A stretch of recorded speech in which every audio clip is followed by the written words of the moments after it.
بسم الله الرحمن الرحيم.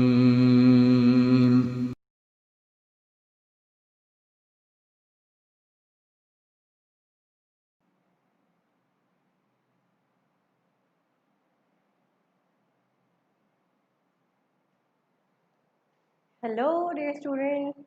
Good noon and assalamu alaikum to everyone. Today we have our fourth online class of English literature. So first of all, what you have to do that you have to open your textbook, page number 33, and we will continue our reading today to page number 35. And the next thing what you have to do, you must have a highlighter or a pencil to highlight difficult words or to note down the meanings of the difficult words. So, do you know that what we are going to read today? We are going to read autobiography. As we have studied it before, that autobiography is a person's self-experience and self-life story. So, who is the personality we are going to know?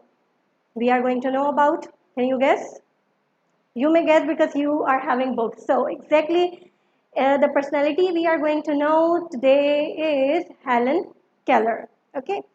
Let me tell you about the Helen Keller first. That Helen Keller was born in June 27, 1880, and she died June 1st, 1968.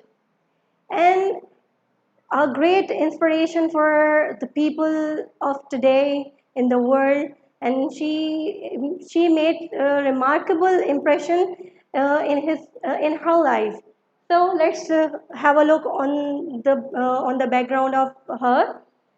She was basically deaf and blind, but she made lots of several achievements in her life. She was an author of 12 published books and numerous articles she had written. She was advocate and she was educator as well. She used to teach people as well who were deaf and blind too. And she was advocate. She used to counsel people. She had her own foundation for the blind and deaf people, and she was the founder of that. So her life was decorated, and behind this achievement there was a person who initially taught her, who initially helped her grow his life and to succeed in her future. Who was that? Today, if we talk about ourselves, if we are able to speak after parents, we are sent to the school, and in school we are taught by whom? We are taught by our teachers. So teachers have an important place in our life. They play an important role in our life. So it was like with Helen Keller, that Helen Keller life was decorated by her teacher, Miss Anne Sullivan. So let's know about the behavior of Helen Keller, then we will move ahead. So if we talk about Helen Keller's behavior, so when she was 19 months old, she started suffering from an illness, and due to that illness, she became deaf and blind. At that initial age, when she was unable to speak, so how could she understand so many things? So that barrier of being deaf and blind brought him aggression. She became uncontrolled, and she became extreme as well. We may say that he had to become a messy student.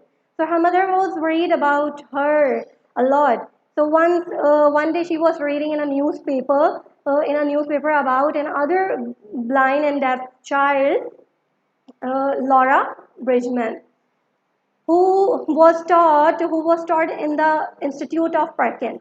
In Perkin was an institute of blind people where Laura Bridgman was taught.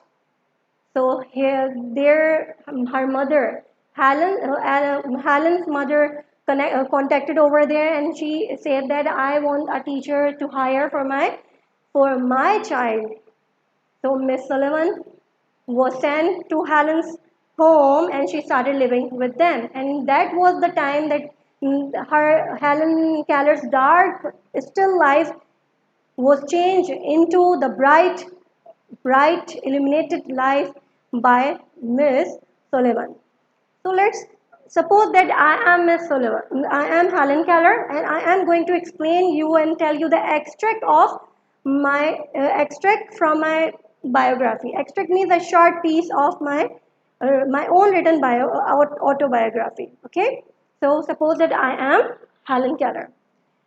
So what was that was the day when I was feeling when I fell because I cannot hear or view, so I felt the footsteps of someone. I thought that it would be my mother. I stretched my hand, but I stretched my hand to give to my mother, but actually that it was not my mother. She was not my mother. She was another person, the person who brought light or who decorated my life or who dragged me out of the darkness. So she was my teacher. She came here because she was hired by my mother. My mother was worried about my behavior, my aggression, because I was not learning anything. I became stubborn. So Miss Sullivan, first of all, what she did that she brought a doll for me. She gave me a doll and she said me to play. And she made me feel that I must play with that doll. So she took me to her room, and the doll was dressed up by Laura Bridgman, and it was gifted to Helen Keller from the children of Perkin Institute. So I played with the doll for a while, but what happened? And I meanwhile, Miss Sullivan started slowing, moving her finger on my hand. I became interested. I became interested in the finger play, that what actually she is doing.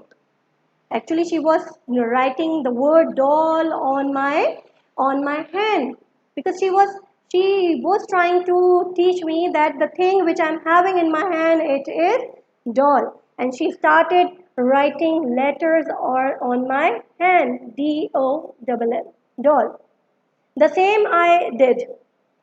After she made after she made motions of movement on my with her finger on my hand, I followed her, and I repeatedly wrote that wrote those letters DOLL. So like that I started learning, but it took a lot of means a great time, several weeks, to learn so many words, because I really did not know that that everything has a name. I really did not know that everything which I'm touching would have name. So Miss Sullivan revealed those things on me, and she taught me in that way.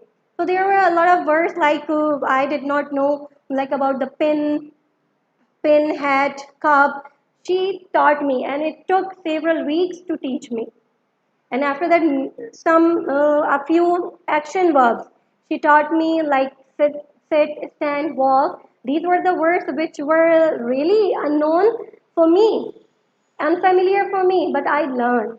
But I learned those words, and I felt a pleasure and proud that I am learning something. I am starting feeling the things. So one day she gave me a doll. I was sitting, and she gave me a doll, means another doll, and she told me to feel that. She wrote doll on my hand, but I couldn't understand, because at that time she was trying to apply the same word for the both dolls, and I became confused. I became irritated and confused. I really did not want to learn more. So she stopped for being time. I always followed my teacher when she was writing something, or when she was writing any word or letter on my hand. I followed her. So that moment or that action call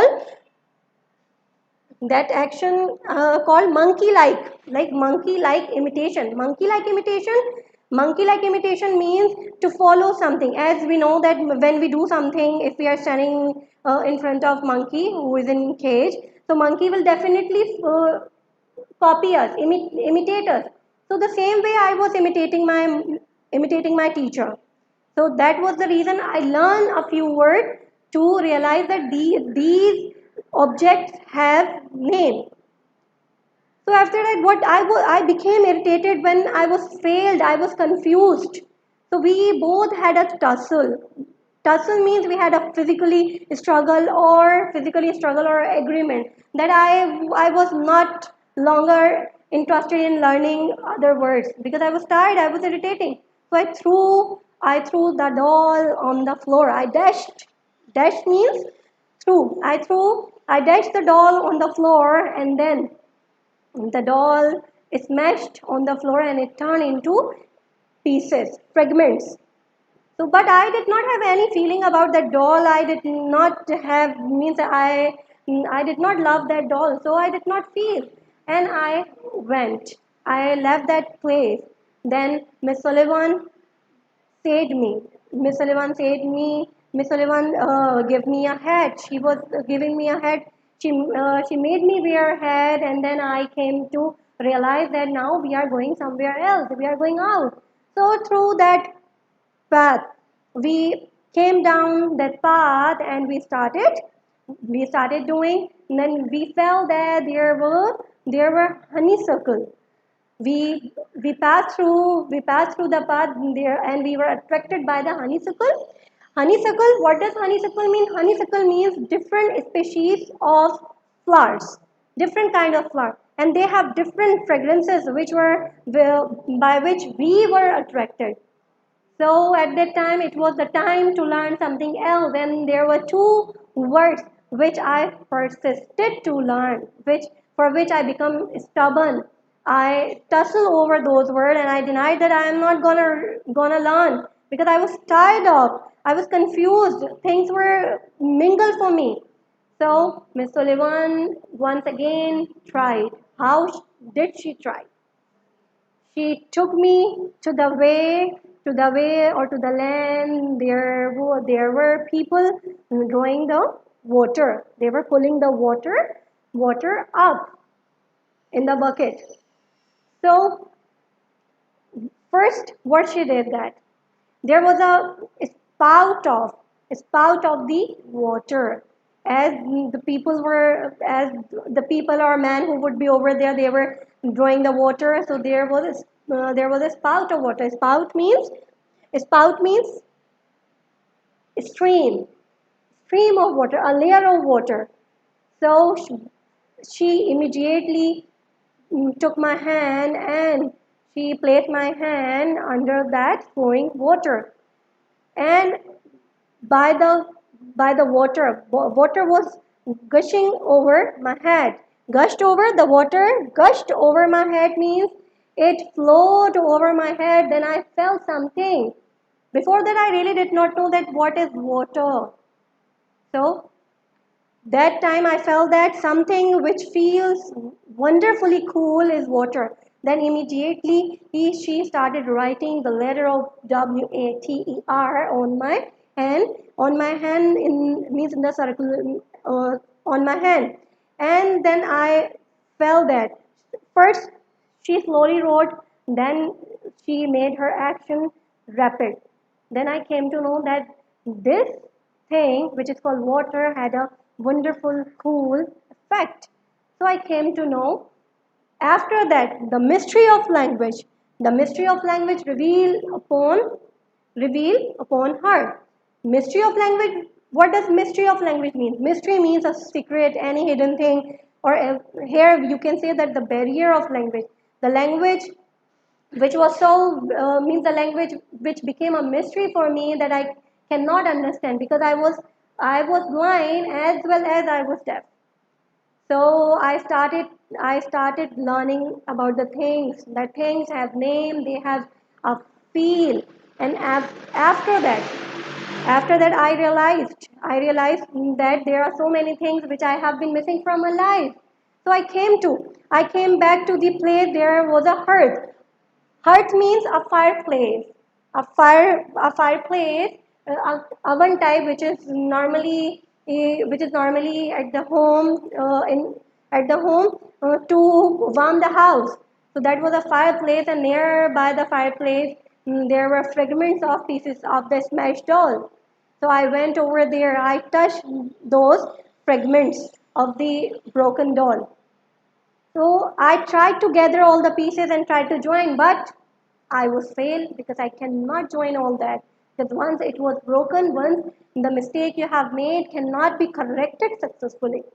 So I was failed at the time, but I, my eyes were filled with tears. I was repenting that time, and I realized that to means making mistake is a wrong thing, or breaking something which is beloved for you beloved for you, and definitely it will hurt you. So at the time I was feeling repenting, and I was hurt, and I felt the love of the doll which I had broken myself. So if I say you that if we suppose that if we would be blind, if we would be deaf, so how difficult would it be to go to school, to make friends, and to do so many things and to communicate, because even we cannot see and we cannot hear. So it was so difficult, but we are blessed. So in this lesson, we learn that we learn and we came to know that how important communication is. Sometimes we are not communicating. Nor we are by the grace of Allah we are so well means we are bestowed with the perfect physical health. So we normally are not communicating with teachers when we do not have any when we have any trouble. So we must, because we can. And language plays an important role when you are communicating with someone. So here we learn that without language we cannot communicate. And for the deaf and blind people, definitely there is a specific education. They are taught through different ways, through different patterns. There are special education for them. So those who are blind and deaf, like if we talk about Helen Keller. So Helen Keller made so many achievements in her life. So can't we? We can, because we are so fine in health.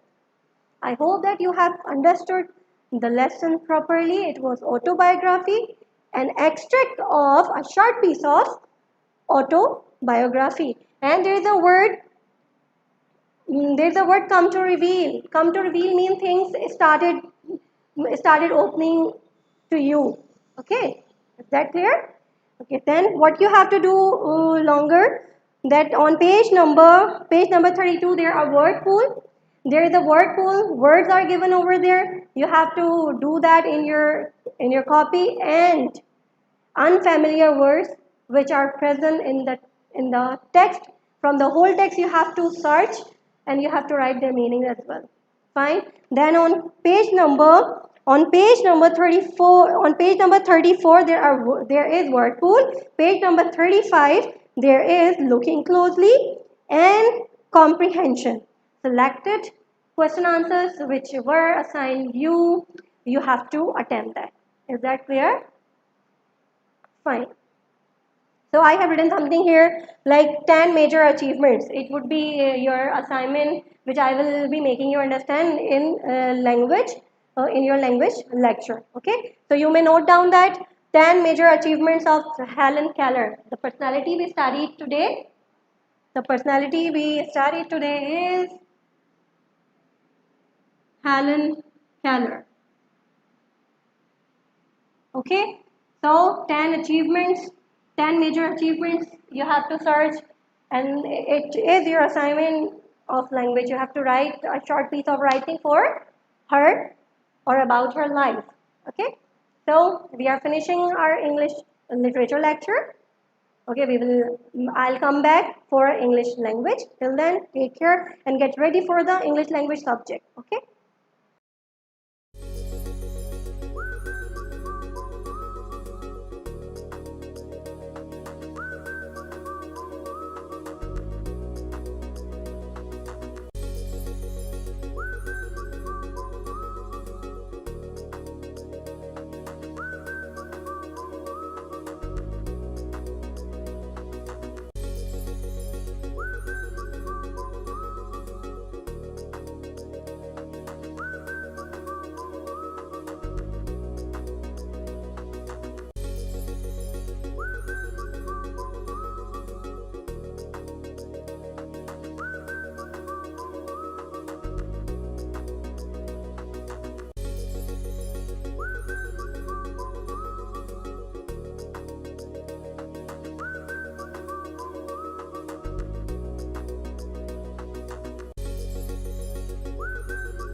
بسم الله الرحمن الرحيم.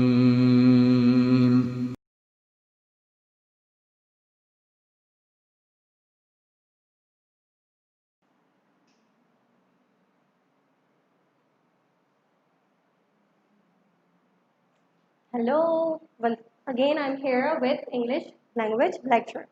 Okay, you have been given homework that you have to write biography.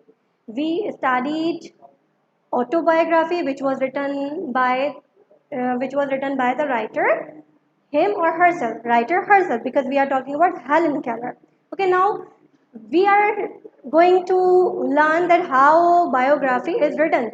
Biography can be written by anyone about any person. For example, there is I am writing about your life experience or your life story, so I'll become writer. So writer would be different. Like I would be writer of your life experience or life story. So it would be called biography. Biography can be written by anyone else about any person or famous person, celebrities, or anyone. And autobiography is written by the same person about his or her own life. Okay, let's come here. First of all, what you have to do that you are going to write biography of Helen Keller. So, who is the writer? You. You are the writer. Okay, so writer is you. Or we may say we. Okay, we are the writer. B is correct, so we should write. I am including myself too. Writer is we. You have to write name.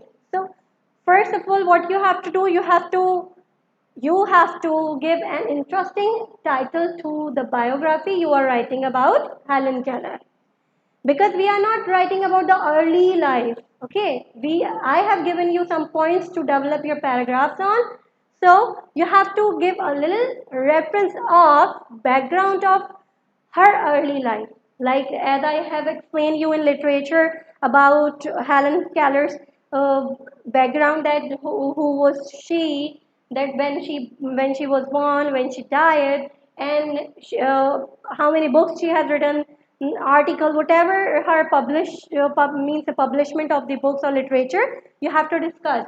And about means the further profession, you may write down that who was she. She was an educator, she was advocate, founder, so you may give little details of all these points. So you are discussing life. After that, you may discuss a little behavior of that. As it is written in the book, you may pick up a few sentences from book as well, or you may search on the Google. You may have the history of Helen Keller. You may get easily. Then come on the points which I have given you to write on. After doing this, it will take only your 2 paragraphs. Okay, within 2 paragraphs, you may complete that. Shortly, you have to write. I'm not telling you to write in detail these. The point number 1, when and why she became famous. You have to write about that when and why she became famous. So these things will help you in writing. Fine. After the next paragraph, what she did in the future after completing his education, after means in his whole life span, what she did, that which are the achievements. So you may utilize 10 major achievements. I have told you, if you type this on Google, you will have all 10 major achievements of Helen Keller. So you may pick the information, and then you can put up information in the paragraph. So the final point which I have given you, to write on motivational quotes if explanation is available. You may write down motivational quotes to make your biography attracting and what should I say, attracting and more informative, or inspirational. Especially I'm using this word inspirational. So you may use these quotes. Do write down the quotes in a black pointer to highlight. If explanation is given, you may give. If not, so only quotes are enough. Is that clear? So this is the first task I have explained. Then come to the tense, future continuous tense. I'm raising the board. And at the end, don't forget, if you want to write your name after a title, you may write here. Or if you forget to write down your name here, so you may write down at the end, like by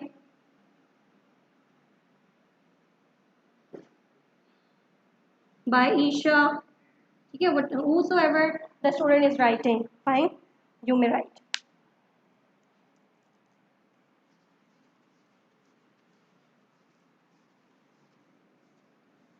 Quickly recall the key structure or sentence structure of future continuous tense. Present continuous, past continuous, both we have studied. Here you have to recall the key structure of future continuous tense, which is also called, another word I told you what it is also called, progressive tense. Future continuous tense tells us the ongoing actions, the actions which starts in future and will remain continue in the future at a point of the time. So what's the key structure of this sentence structure? Okay, help me write. Subject will be, which form of the verb we will write? Present participle form, and it is also called present progressive form. Okay.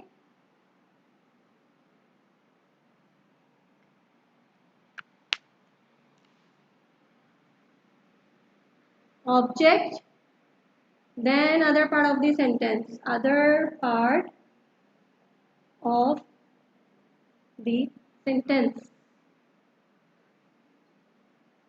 Okay, what would be the negative sentence structure of future continuous tense? It will take only negative we are changing, so after will be we will write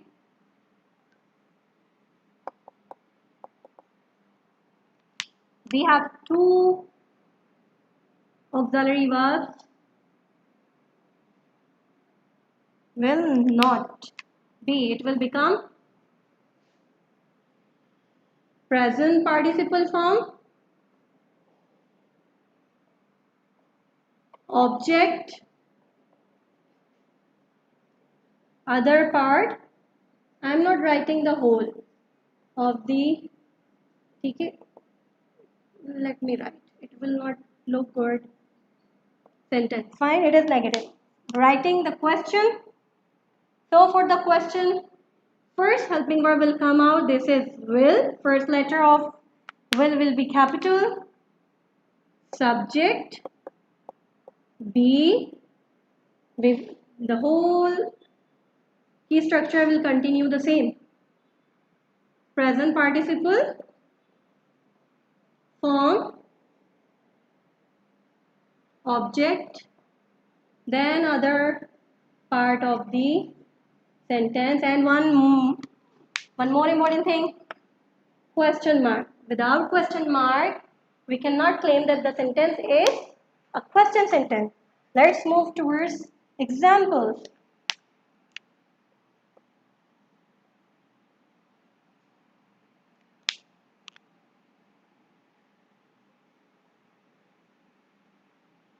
This time, I will be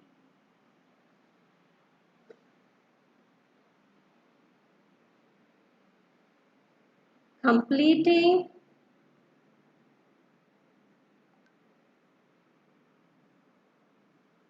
my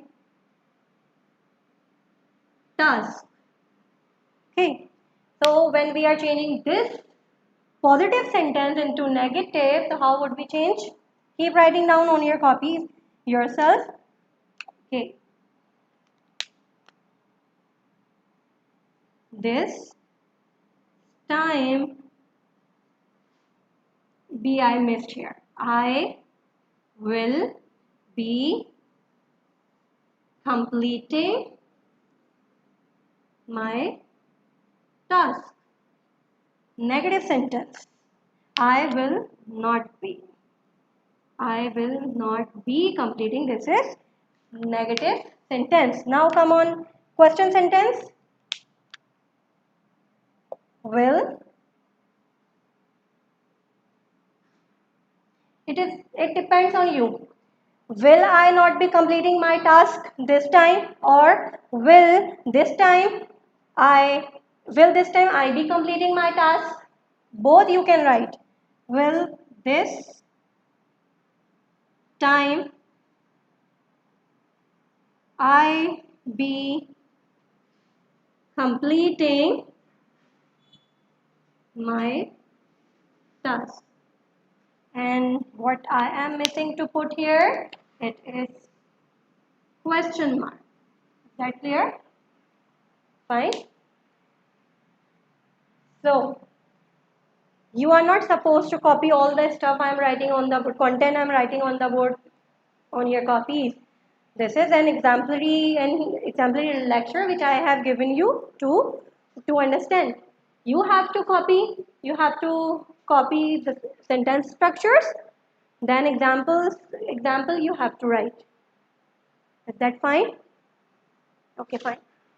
So I'm just finishing the class here. I hope that you have understood the lecture. We have practiced present simple tense, past simple tense, future simple tense. We have practiced present continuous tense, which is also called present progressive tense, past progressive tense, and future progressive tense we have studied today. Okay, take care of yourselves and keep completing your work. Enjoy your homework. Use vocabs and practice sentences. Okay, we will meet inshallah in the next class. Till then, take care. Allah Hafiz.